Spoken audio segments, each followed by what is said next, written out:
پاکستان کی سیاسی صورتحال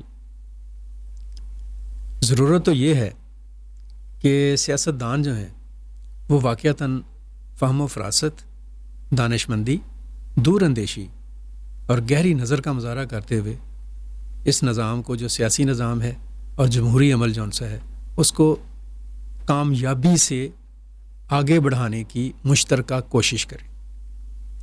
وجہ یہ ہے کہ یہ بات میں کہہ چکا ہوں پہلے بھی، اور اس میں کوئی دو رائے نہیں ہے۔ آپ کسی بھی پولیٹیشین جو پولیٹیکل سائنٹسٹ ہے اس سے یہ بات کر سکتے ہیں، اس سے یہ پوچھ بھی سکتے ہیں کہ آپ جتنے بھی الزامات لگا رہے ہیں کہ جی دھاندلی ہو گئی ہے، یا سسٹم کرپٹ ہے، یا مداخلت ہوئی ہے، دباؤ آیا ہے، پریشر آیا ہے، کبھی کسی ادارے کا نام ہم لے لیتے ہیں، کبھی کسی کا نام لے لیتے ہیں، لیکن ایک چیز آپ ذہن میں رکھیے گا کہ کچھ بھی ہوا ہے، 8 فروری کو بہرحال پاکستان میں الیکشن ہوئے ہیں اور ان الیکشن کے ریزلٹس آئے ہیں۔ ان ریزلٹس کی بنیاد پر نہ صرف قومی اسمبلی بلکہ چاروں صوبوں کی اسمبلیاں جو سی ہیں وہ تشکیل پائی ہیں۔ قومی اور صوبائی اسمبلیوں کی تشکیل کے بعد سپیکرز کا، ڈپٹی سپیکرز کا انتخاب ہوا، ارکان اسمبلی نے حلف اٹھایا، جتنے بھی تھے پارلیمنٹ میں، جتنی بھی پارٹیز موجود ہیں سب نے حلف لیا ہے۔ وہ پی ٹی آئی کے ہیں یا وہ سنی اتحاد کونسل کا نام انہوں نے رکھ لیا ہے، وہ نون لیگ کے ہیں یا اپوزیشن کے لوگ ہیں یا پیپلز پارٹی، سب نے حلف اٹھایا۔ All the members of parliament take oath, حلف اٹھا لیا۔ حلف میں کیا ہے؟ ملک کے ساتھ وفادار ہونے کا عہد ہے، جمہوری عمل کو آگے بڑھانے کا عہد ہے، سیاسی عمل کو کامیابی سے آگے لے جانے کا عہد ہے، پاکستان کے عوام کو کی خدمت کرنے کا عہد ہے۔ تو ذرا سوچیں، ذرا اپنے دل پر ہاتھ رکھ کے کہ یہ جو عہد نامہ ہے جسے ہم حلف کہتے ہیں، کیا ہم اس پر ایمانداری کے ساتھ عمل کر رہے ہیں، یا ہمارے اندر وہ جذبہ اور اسپرٹ موجود ہے کہ ایمانداری کے ساتھ اس پر عمل کریں؟ ہم ایک لمبا عرصہ ہو گیا، چلیں دور نہیں جاتے، 2008 کے بعد کے حالات دیکھ لیتے ہیں۔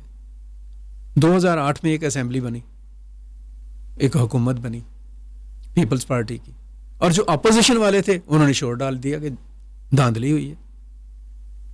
پھر 2013 میں الیکشن ہوئے اور ایک حکومت بنی مسلم لیگ نون کی، اور وہاں پہ جو اپوزیشن والے تھے انہوں نے ڈنڈورا پیٹنا شروع کر دیا کہ جی الیکشن ہوئے، دھاندلی ہوئی ہے، حلقے کھولے جائیں، لانگ مارچ ہو گیا، دھرنا ہو گیا، پتہ نہیں کیا کیا کچھ ہو گیا۔ پھر 2018 کا الیکشن آ گیا، اور 2018 کے الیکشن کے بعد پھر وہی شور اور وہی ہنگامہ کہ دھاندلی ہوئی ہے، غلط جتایا گیا ہے، کسی کو سلیکٹڈ کا نام دے دیا گیا، کسی کو کچھ کہہ دیا گیا۔ اس کے بعد اب آ گیا 2024، پھر الیکشن ہو گئے ہیں۔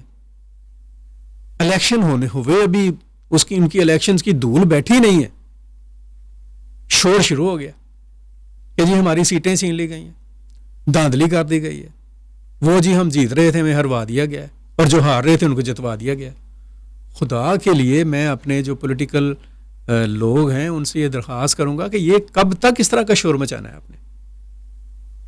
اور یہ آج کی کہانی نہیں ہے، 4 سال ہو گئے ہیں ہم دھاندلی کا شور مچا رہے ہیں، اس سے باہر نہیں آ رہے ہیں۔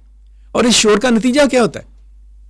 اس شور کا نتیجہ یہ ہوتا ہے کہ جو مفاد پرست لوگ ہیں، جو تالے آزما ہیں، جو موقع پرست ہیں، وہ پولیٹیکل ہیں یا نان پولیٹیکل ہیں، انہیں موقع ملتا ہے آپ کی کمزوریوں سے فائدہ اٹھانے کا۔ آپ نے دیکھا اب 2008 سے لے کر تمام ادارے جون سے ہیں وہ سپورٹ دے رہے ہیں، آپ کو ہیلپ آؤٹ کر رہے ہیں کہ آپ جمہوریت کو آگے لے کر جائیں، جمہوری عمل کو میچور کریں، پولیٹیکل سسٹم کو عوام کے لیے ایک اچھا سسٹم بنائیں۔ تو ہم باز ہی نہیں آ رہے ہیں دھاندلی کے وہ شور شرابے سے۔ یار کچھ بھی ہو گیا ہے، معاملات کیسے ہی کیوں نہیں ہو گئے ہیں، الیکشن ہوئے ہیں، اسمبلیاں بنی ہیں، پارلیمنٹ کی فارم ایک اسٹیبلش ہوئی ہے، سینٹ ہے، قومی اسمبلی ہے۔ اب آپ لوگ پارلیمنٹ کو عزت دیں اور ملک کا جو جمہوری نظام ہے اس کو کامیابی سے آگے بڑھانے کی کوشش کریں، نہ کہ آپ پھر وہی والی بات احتجاج آوے اور جاوے اور ہم حکومت کو چلنے نہیں دیں گے۔ یہ کیا اپوزیشن ہے یار کہ ہم حکومت کو نہیں چلنے دیں گے؟ اب حکومت کو بریک لگا کے کیا ملک کی میں جو بھی ڈیولپمنٹ ہونے والی ہے اس کا پہیہ جم کرنا چاہتے ہیں؟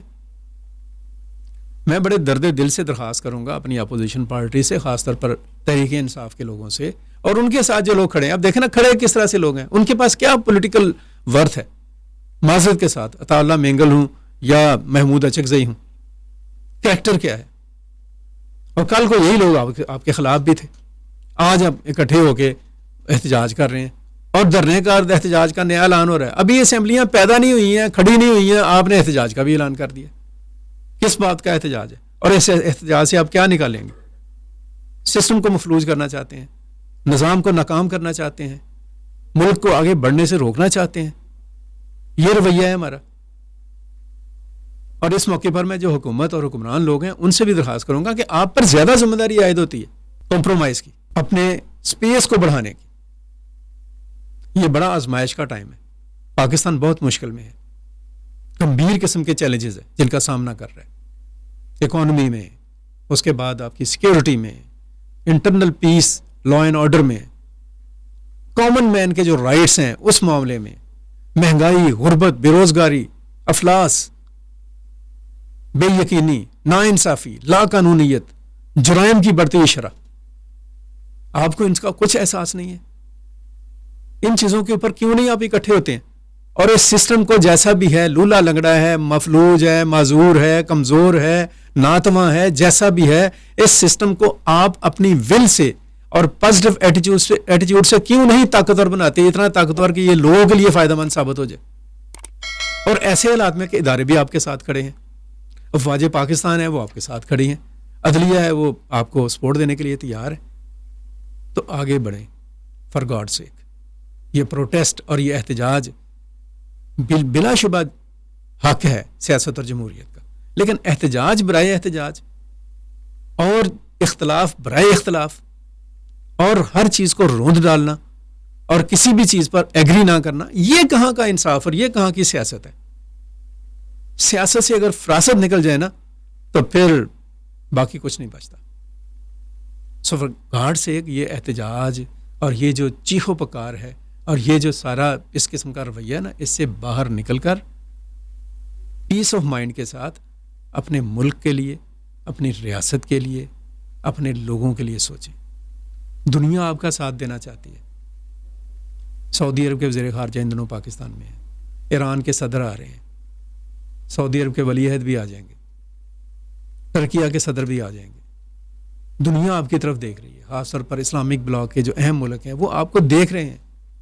پاکستان دنیا کی ایک واحد اسلامی طاقت ہے جس کے پاس ایٹم پاور ہے. آپ اس کا کیوں نہیں ٹھیک استفادہ کر رہے؟ خدا کے لیے اپنے ذہن کو بیدار کریں، لوگوں کے لیے، پاکستان کے لیے، معاشرے کے لیے، پاکستانی قوم کے لیے. اور مفاد پرستی کا جو کیڑا ہے نا ہمارے دماغ سے، اس کو نکال کر کہیں دور پھینک دیجیے، بلکہ کچل ڈالیے. بہت شکریہ.